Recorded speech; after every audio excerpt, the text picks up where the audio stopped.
focus on the tax code. If you had three main topics, what would they be?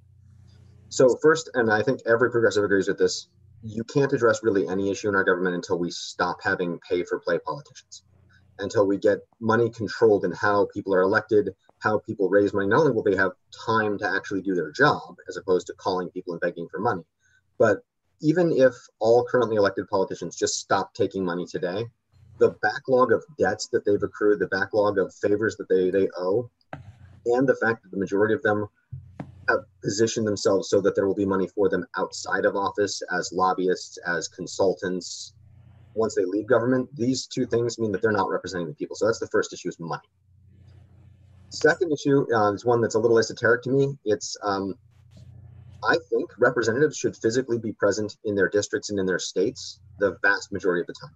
We live in a world where Bill Gates could go to Bangladesh and visit an ATM and pull out a huge pile of money, and that's absolutely secure. That can be done.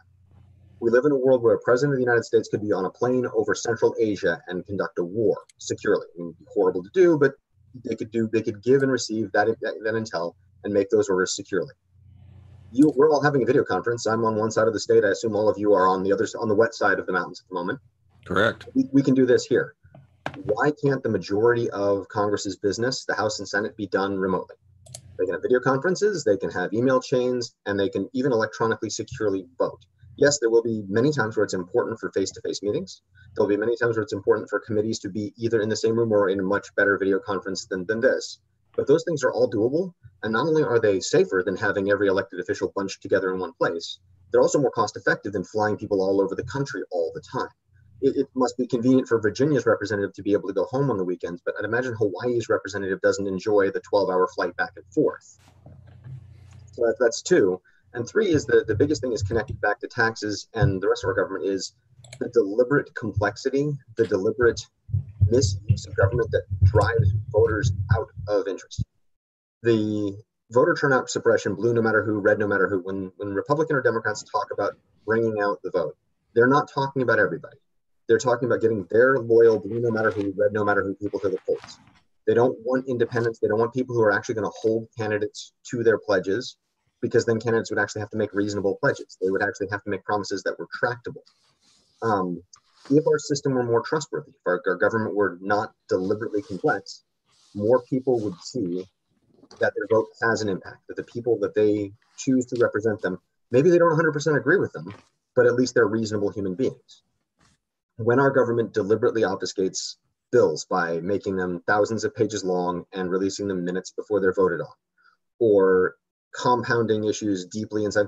The Cornhusker kickback in the Affordable Care Act, or what people call Obamacare, is this multiple-page bribe.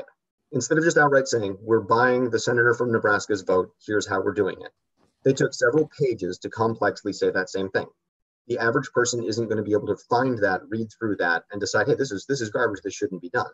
The fact that the citizen would have to even dig into a bill to that depth, to understand that finite of a detail, when any reasonable human being could, one, write that in one sentence, and two, recognize that that's not something that needs to be in a bill, that can't be how our government functions. So that's the third issue, is restoring a government to a level of clarity, and not simplicity, but transparency, that gets people involved again, that gets people to see that their vote matters, that their thoughts matter, that they can understand what's going on.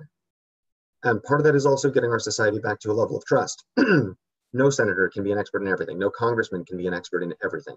So they have to be able to bring in experts and trust those experts and present to their people. Yeah, I'm not a nuclear physicist, but I sat on the committee and I discussed with nuclear physicists, and I agree, the current generation of power plants do need to be safely shut down. And if we're going to continue with nuclear, here are some paths that we will test and make secure in the future.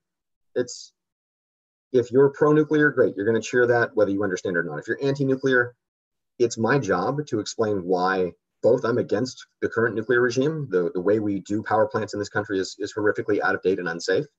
But I'm also for continued development, because I believe every dangerous technology that humans use can be made safer, if not perfectly safe. So I got a little off on specific details, but those are the three. It's getting the government back to a functional state that people trust and are engaged again, and doing that as a deliberate act.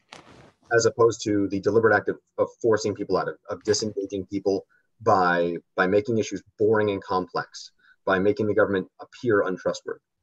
And that's, I think, deliberate by both parties.